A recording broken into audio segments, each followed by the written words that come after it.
शनि नाक में नकेल डाल दे। लेकिन इस गृहस्थ जीवन में तो कितने शनि लगे, गिनती नहीं की जा सकती, इसलिए नाम गृहस्थ। 25 से 50 पुरुष को पत्नी, पत्नी को पति मिला, बच्चों का जन्म हुआ। 25 से 50 नमक मिर्च और लकड़ी इकट्ठा करने में समय निकल गया इसका। 50-55 कब निकली पता ना चला। 55-60 के बाद में झुर्रियां पक गई, केस पक गए, मठ हिल गया, आंतें सिकुड़ गई, मुंह में दांत नहीं रहे, पेट में आंत नहीं। जब कभी एक आवाज लगाता था सब दौड़ करके आ जाते थे। बूढ़ा हो गया, घर की पुत्र बधू कहती है बूढ़ा खुलखुल करता है, इसको और नहीं, हमारे लिए ठोर नहीं। यार ये बहुएं तो नहीं बोलती होंगी बिल्कुल। बड़ा मुश्किल है। लेकिन इस वृद्धा अवस्था में भी वह भजन करने की सोचता नहीं है। सोचता है पता नहीं मैं मर जाऊंगा तो मेरे बाद क्या होगा। यही जीव का अज्ञान है। 2-4 महीने के लिए लोग रोते हैं, बाद में सब काम उनके अपने सिस्टम से होते हैं। एक कोई बूढ़े महाशय जी हॉस्पिटल में थे, पत्नी बगल में बैठी है, बोतल लगी, मोटे मोटे आंसू में रो रहे। पत्नी ने पूछा भगवान का जप करो, रोते क्यों? तो श्रीमान जी ने कहा मैं मर रहा हूं इसलिए नहीं रो रहा, तो अब मैं जाने वाला हूं, पता नहीं ये पुत्र लोग बच्चे लोग तुझे कैसे रखेंगे। पत्नी ने कहा बूढ़े मर तो सही, मेरा तो जो होगा सो देखा जाएगा। अपना ख्याल नहीं किसी को, बिल्कुल थोड़ा अपना ख्याल भी रखिए। दुनिया के लिए बहुत कुछ करता है, कुछ यह अपने लिए भी कुछ करे। सौगंध तुम्हें परमात्मा की है, भगवान बांके बिहारी जी की। कल प्रातः से ही बिस्तर आप छोड़ें तो सबसे पहले कम से कम, ज्यादा नहीं तो 108 नाम रोज भगवान के लेना। आज से आदत डालोगे तो लास्ट समय में आपकी जिह्वा से अंतिम नाम भगवान का होगा। और जिस समय जीव से प्रभु का नाम निकला, जो गति महाराज दशरथ और माता कुंती की हुई, वह गति हमारी और आपकी होगी। प्रभु का नाम लेने में देर कितनी लगती है? राम राम राम राम राम राम, एक राम राम राम राम राम राम दो, ऐसे आप 21 बार बोल दीजिए, 125 नाम हो जाएंगे उसी समय। जो मंत्र आपको भाता है, जो इष्ट आपको अच्छा लगता है, अपने गुरुजनों के मुताबिक, अपने धर्म के मुताबिक। ये मेरी जबरदस्ती नहीं है कि आप बिहारी जी का नाम ले, कि आप राम जी का या आप शंकर जी का नाम ले, जो आपको बढ़िया लगता है, भूत प्रेतों को छोड़कर। हाँ, प्रभु का नाम लीजिए, उद्धार आत्म कल्याण हो जाएगा। तो फिर तो ये कपिल उपाख्यान कहने का मतलब कुछ है। तो फिर ये सुनने के बाद हम वो के वो ही बने रहे तो फिर क्या मतलब रहा है? बोलिए बांके बिहारी लाल की जय, कृष्ण कन्हैया लाल की जय। आज माता देवहूति ने अपने प्राणों को छोड़ा, भगवान ने मां का अंतिम संस्कार किया है। इस स्थान को गंगा सागर के नाम से जाना जाता है। सारे तीर्थ बार बार, गंगा सागर एक बार न गए हो तो जरूर जाना। माता देवहूति भगवान कपिल का जहां उपाख्यान हुआ, आज भी भगवान कपिल की वो सिद्ध भूमि मानी जाती है। ये वह पावन स्थान है। तीसरा स्कंद कल से चल रहा है और आज का भी लगा समय पूरा गया। एक बार बोलिए ओम हरये नमः। ओम हरये नमः। चौथे स्कंद में प्रवेश कर रहे हैं, बोलिए ओम नमो भगवते वासुदेवाय। ओम नमो भगवते वासुदेवाय। चतुर्थ स्कंद की कथा बड़ी प्यारी है। भगवान सुखदेव स्वामी सावधान करते हैं, परीक्षित, इस स्कंद में माता अनुसुईया का चरित्र है। ये वो माता अनुसुईया है कि दत्तम दुर्वास सोमम आत्मेश ब्रह्म संभवा, जिसने ब्रह्मा को चंद्रमा बना दिया, जिसने नारायण को दत्तात्रेय बना दिया और जिसने शंकर को दुर्वासा बना दिया, ऐसी माता अनुसुईया है। दुनिया की हर नारी को मां अनुसुईया का चरित्र पढ़ लेना चाहिए। ये वह माता अनुसुईया जिसने गंगा को धरती पर मंदाकिनी का रूप दे दिया। आप चित्रकूट जाएं, चित्रकूट से 15 किलोमीटर आगे आज भी पवित्र अनुसुईया आश्रम है। माता अनुसुईया की भक्ति के द्वारा मां मंदाकिनी बह रही है। शिव महापुराण में बहुत विस्तार से कथा है। मां अनुसुईया के द्वारा मंदाकिनी धरती पर आके प्रकट हुई। अनुसुईया का अर्थ है ना सुयते यशसा अनुसुईया, जिसकी आंखों में कभी भी परदोष ना आया, जिसकी आंख में कभी कोई पर पुरुष आकर के ना बैठा, उस दिव्य पवित्र नारी को मां अनुसुईया के नाम से जानते हैं। ईश्वर उस मां का पुत्र बनने को तैयार है। लोग कहते हैं कि जितने भी अवतार हुए वह हिंदुस्तान में विदेश में क्यों नहीं, क्योंकि मेरे भगवान को विदेश में कोई अनुसुईया नहीं मिली, कोई देवकी नहीं मिली, विदेश में कोई यशोदा और कौशल्या नहीं मिली। इसलिए जितने अवतार हैं मेरे भगवान के हिंदुस्तान। ये भारत एक बात से तो मुझे बहुत बढ़िया लगता है। देवता कहते अहो अमीशाम किम कार्य शोभनम। हिंदुस्तानी लोगों ने न जाने कितना सत्कर्म किया, यज्ञ में आहुति डालते डालते वह परमात्मा को प्रकट करते हैं, भगवान को प्रसन्न करते हैं। मेरे भारतवर्ष की बड़ाई तो देवताओं ने अपने मुख से की, और इस हिंदुस्तान में जन्म लेने के लिए देवता लोग भी तरसते रहते। आज हमारा हिंदुस्तान में जन्म हुआ, मान लीजिए, समझ लीजिए, देखना आपके बगल इधर उधर कुर्सियों पे कोई सो तो नहीं रहा है, हल्का सा देख लीजिए अगल बगल में।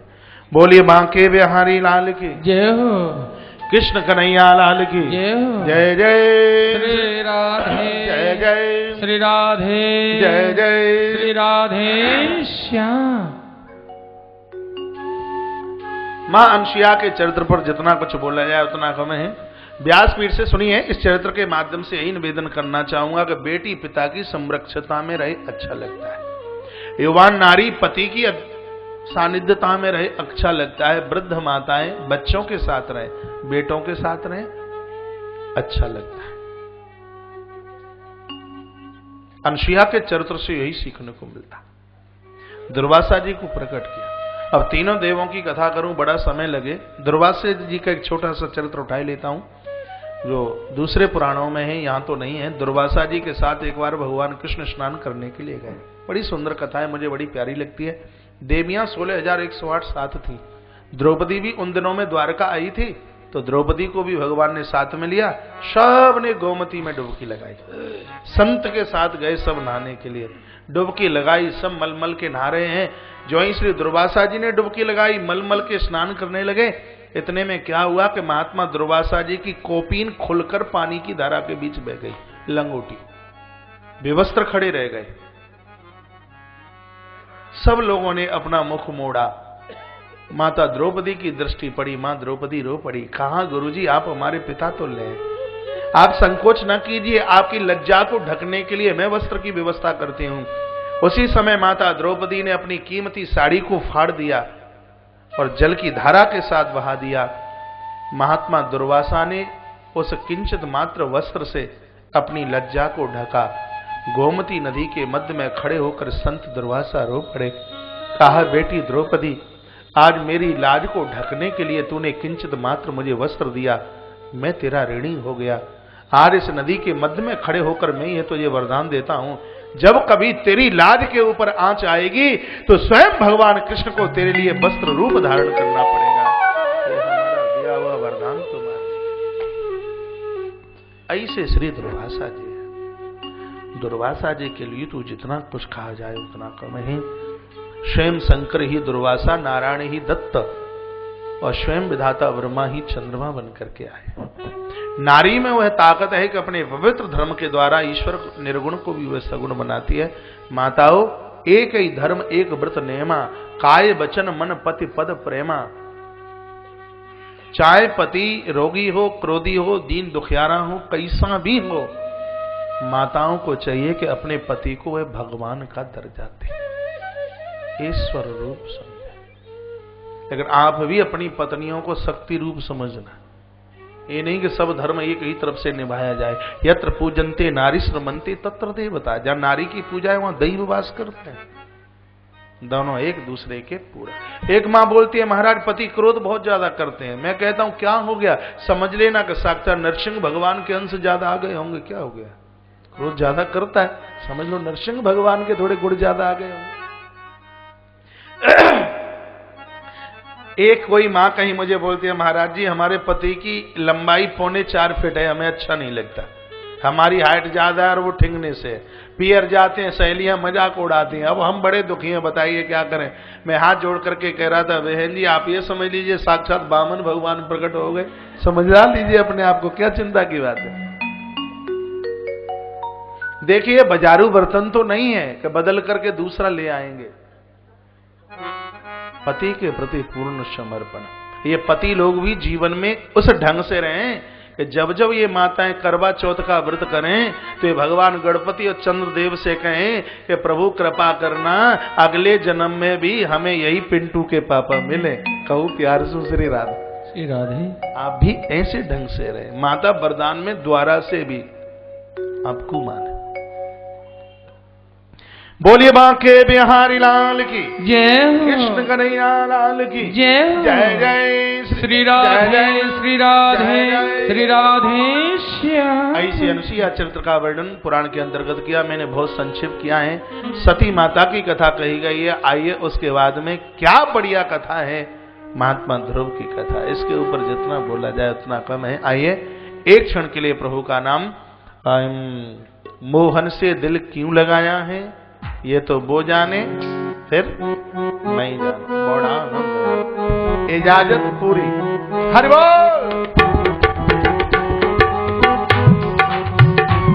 मोहन से दिल को लगाया है, ये मैं जानू या वो जाने। चलिया से दिल को लगाया है, ये मैं जानू या वो जाने। ये मैं जानू या वो जाने, ये मैं जानू या वो जाने। ये मैं जानू या वो जाने, ये मैं जानू या वो जाने। मोहन से चलिया से, मोहन से दिल क्यों लगाया है, ये मैं जानू या वो जाने।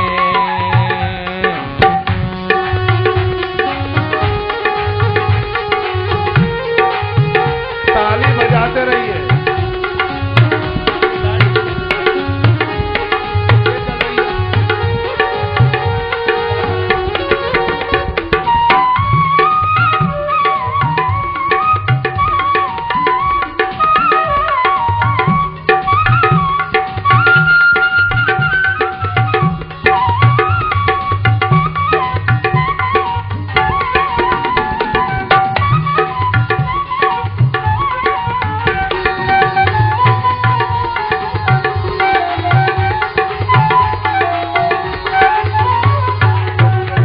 जितना बात निराली है उसकी, हर बात में है एक टेढ़ापन।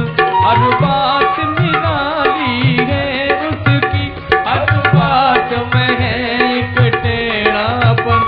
टेढ़े पे टेढ़े पे टेढ़े पे दिल क्यों आया है, ये मैं जानू या वो जाने। मोहन से दिल क्यों लगाया है, ये मैं जानू या वो जाने।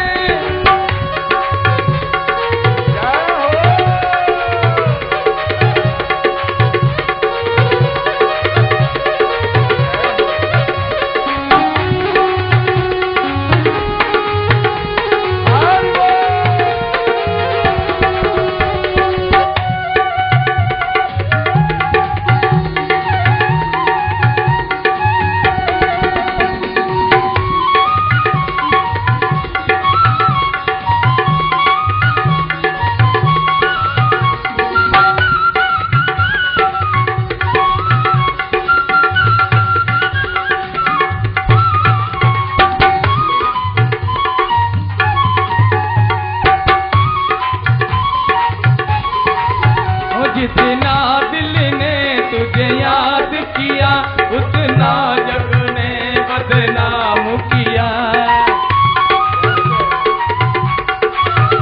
जितना दिल ने तुझे याद किया, उतना जग ने बदनाम किया। बदनामी ओ बदनामी ओ बदनामी का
तूने बेगाना किया।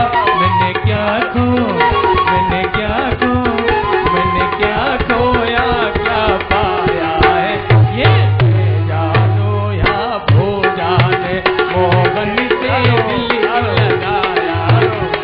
क्या खोया क्या पाया है, ये मैं जानो या वो जाने, क्या खोया क्या पाया है, ये मैं जानो या वो जाने।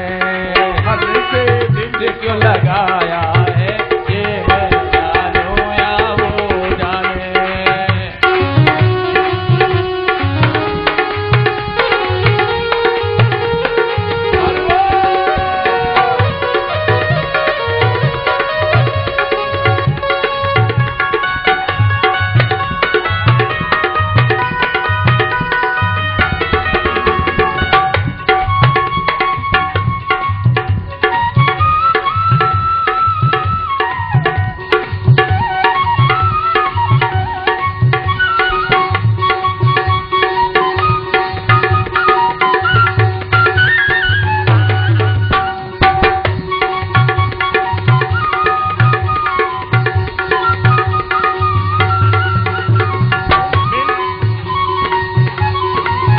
मिलता भी है वो मिलता भी नहीं, नजरों से मेरी घटता भी नहीं। मिलता भी है वो मिलता भी नहीं, नजरों से मेरी घटता भी नहीं। ये कैसा, ये कैसा, ये कैसा जादू चलाया है, ये मैं जानू या वो जाने। ये कैसा जादू चलाया है, ये मैं जानू या वो जाने। मोहन से दिल को लगाया है, ये मैं जानू या वो जाने। ये मैं जानू या वो जाने, ये मैं जानू या वो जाने। ये मैं जानू या वो जाने, ये मैं जानू या वो जाने। चलिया से मोहन से, चलिया से दिल को लगाया है, ये मैं जानू या वो जाने। मोहन से दिल को लगाया है,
आज तो आप बहुत भारी करंट में हैं, कल के लिए जरूर बचा करके रखना करंट। कल भगवान श्री कृष्ण का जन्म महोत्सव है। झूमो झूमो नाचो गाओ, जय कन्हैया लाल की, नंद के आनंद भयो जय कन्हैया। कल तो परिसर की रौनक ही कुछ अलग होगी।